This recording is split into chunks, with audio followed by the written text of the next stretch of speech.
Alors, je vous donne 4 étapes pour pouvoir mieux vendre en 2026. Voilà. Donc, la première, c'est vraiment de savoir le problème du client. Alors, comment ça se passe? Dans l'échange, essayez de voir où il met l'accent le plus. Par exemple, il vient acheter de la nourriture. Peut-être que voilà, peut-être qu'il y a une viande qu'il ne mange pas, ou peut-être qu'il cherchait longtemps des repas de ce genre, mais avec du poisson, mais pas avec de la viande. C'est un exemple que je donne.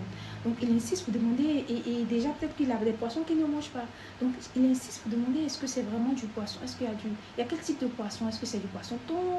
Ah, parce que, est-ce que c'est pas les poissons par exemple, voilà. Il va peut-être demander est-ce que c'est du poisson de l'eau douce ou c'est des poissons peut-être importés. Vous voyez, non, dans la nourriture. Donc, essayez de voir ce sur quoi il s'appuie, ce sur quoi il insiste. Peut-être que c'est le problème qu'il a en ce moment-là, maintenant, quand vous connaissez le problème et que vous voyez que votre produit peut répondre à ce problème-là, vous attaquez maintenant. Donc, ça, c'est une stratégie, c'est l'écoute. L'écoute.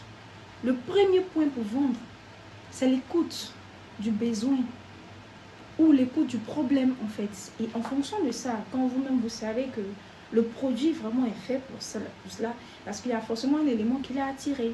C'est en ce moment précis-là que vous attaquez directement et vous proposez maintenant votre solution qui est le produit.